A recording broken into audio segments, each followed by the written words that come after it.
Hey guys, I just wanted to check in sort of midweek, see how everyone is doing, and to let you know how much I appreciate all your hard work so far. We are moving right along as we are in the middle of Module 3. And so I just wanted to touch upon a couple key takeaways from Module 2, and then a quick overview of some things we'll be doing on Module 3. Uh, Many of these concepts and ideas that we've been talking about will come back as you work on your project assignments. So we have, I believe, 3 project assignments. And so a lot of times these project assignments build upon some of the ideas that you've already researched, either in some of your assignments or your journal exercises, or even in our discussion assignments. All right, so as you get ready and start working on some of these in the next couple of weeks, uh, realize that you probably have already done some of the research for these. So just think about that as we begin to move forward. So last week in Module 2, a couple of key takeaways, because they'll be coming back up again later in the class in different assignments, is the history of policing in the United States, and specifically the 3 eras that were discussed in our textbook. Those are the political era, the reform era, and the community policing era. There's a lot going on now with policing in this country, so who knows, in the next 5 years or so, we may have a different era in policing based on all uh, the issues that are taking place and the calls for reform. So, and that's just not going to be policing. I mean, believe me, it's going to affect the courts and corrections. So we're talking about reforming the criminal justice system as a whole. But don't be surprised if people are starting to begin to talk about a new era in policing beyond the community policing or community problem solving era. All right, so understand that. Also, a key takeaway is the fact that much of our understanding of policing in the United States came from England. In other words, we have English roots, and that is identified in Sir Robert Peel and what he contributed to law enforcement in the United States. As you recall, he was the one that developed the London Metropolitan Police Department and established his Peelian principles, and many of those are still applicable today. And then in my short module lecture, I highlighted some of those. The English also gave us the concepts of the sheriff, the constable, the justice of the peace, and the coroner. So a lot of key positions within the United States in terms of criminal justice system and in policing has significant English roots. The unique thing about the United States, however, is that we have our law enforcement is broken down into local, state, and federal. Um, and that's one of the things I think you'll see that we begin to reevaluate how we want to do law enforcement in this country. Many states is primarily a federal government function that's translated to the states. So if you go to different countries, you'll realize that um, the policing is set up much different than ours, because we have roughly 18,000 local law enforcement agencies in the United States. You're not going to find that in other countries in the world. All right.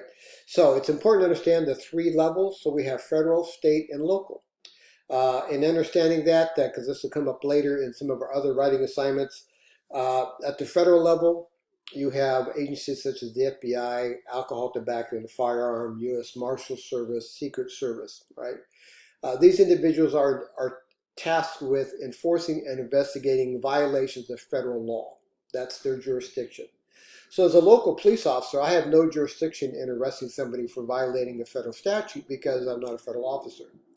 Now, if they have a warrant, it's something different. But the idea being that I don't have that authority to arrest somebody on a federal charge. So that's the issue of jurisdiction, which I think you'll find is very important. State law enforcement is a couple different organizations. So some states have a state bureau of investigation, such as the Georgia Bureau of Investigation, or GBI. You also have state police and highway patrol. State police sort of serve a dual function depending on how the legislative body has created their state police. So that was one of the questions on the quiz last week was uh, how are these state law enforcement levels determined? And that is by statute. So for example, in California, where I worked, we have uh, the, under the state police, you would have the California Highway Patrol. That's primarily our state police is highway patrol, and the highway patrol has jurisdiction over all freeways and highways throughout the state. You also have the other investigative branches, you know, that investigate specific areas of law, such as our our alcohol beverage control, ABC officers. So that's a different law enforcement function. So there's a multitude of state law enforcement agencies that are generally specific to state regulations. So they have jurisdiction over state matters. Same way we have a group of guys that investigate medical fraud and those type of cases that impact the state of California. Okay. But the key difference is I want you to take away is the fact that states have highway patrol or state police, and then those are broken down even further, especially on the state police side. Um, and in some states, the state police does criminal investigations as well as work accidents and an array of other things that take place. So it's all going to be different, and it's going to be based on the legislature and how they develop their state police. And then you have local law enforcement, which is typically going to be your local police and your sheriffs, right? So those are the local law enforcement branches that we are most familiar with. Most of us probably interact more with local police, and to some extent maybe the highway patrol or state police than federal police. Very few of us, if any of us, will ever have contact with a federal law enforcement agency because their scope and jurisdiction are involving more widespread type of criminal enterprise, not something that's localized. So module 3, some key takeaways I want you to think about because they will pop up again is the court process from time of arrest to conclusion. And in the module 3 lecture or outline rather, the announcement sort of highlighted the basic steps.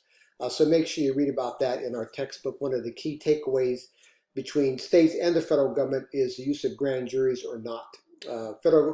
Federal courts use the grand jury system. A lot of states use the preliminary hearing system. Both are designed to determine whether or not there is sufficient evidence to hold somebody over for trial. But there are some other steps along the way. So please take a look at that in your textbook, as well as my little chart. It gives you an idea as to those critical steps involved in the way. Obviously, processing misdemeanor felony cases are going to be different. Felony cases being more serious, so that's going to get more of the court's attention. I would pretty much guarantee the majority, probably 90%, maybe even slightly less, but of misdemeanor cases get disposed out. In other words, plea bargain. You'll have some misdemeanor trials, but not very many. I can only think of 1 or 2 misdemeanor trials that I actually had to give testimony to, and one was driving, and that was in an era when people weren't required to give blood, breath, or urine with some level of punishment. So that was about the only one that I can think of that I actually had to go to trial for, other than under the influence of a controlled substance case. And again, this was a guy who refused to give a chemical test to verify that he was under the influence. But outside of that, most of the time you arrest somebody for a misdemeanor, you're not going to go to court, just because they tend to get disposed out. Because there's so many of those cases that influx the criminal justice system. That those are the cases that get dealt out quickly, and it's all for efficiency. This week for your journal assignment, you're looking at punishment. So punishment is part of that criminal justice system. So when we're looking at law enforcement, and we talk about courts, and then we talk about corrections. Punishment is a significant part of what we do, right, in the criminal justice system. People get charged with an offense, they go to court. If whatever reason their case is not, their case is disposed out, there's a plea, something like that, or even if there's a jury trial, some punishment is going to come with that. And so that punishment is going to vary.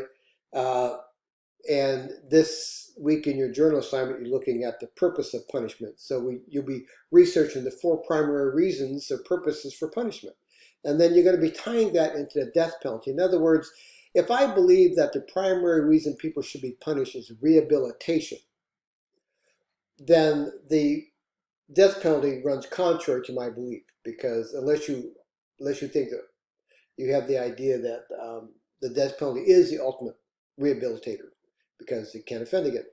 But that's not really the purpose of rehabilitation. Rehabilitation is to make a person more productive, correct their errors, and understand and become a more viable member of society. That's rehabilitation, all right?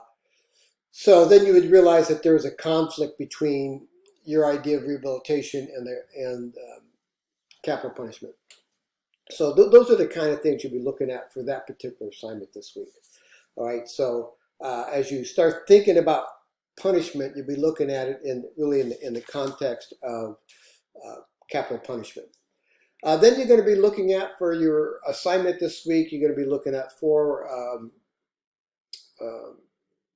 amendments, the 4th, 6th, and 8th, and you're going to select one of those, and you're going to write about that. So we want to be delving more into the constitutional issues associated with these amendments. I mean, what is it that it protects? If you're a citizen of this country, or you're trying to explain it to somebody who's not familiar with our form of criminal justice, how would you explain the 4th Amendment?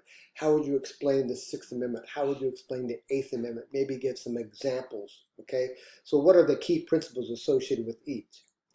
And then you're going to sort of explain why these aren't absolute. In other words, there's certain circumstances where your rights might not be guaranteed. So even though we have the 4th Amendment that prevents unreasonable searches and seizures, the Supreme Court has cut out exceptions to that unreasonableness, if you will. For example, the schools, K through 12, they have considerable latitude in conducting searches on campus. They do not have to have probable cause.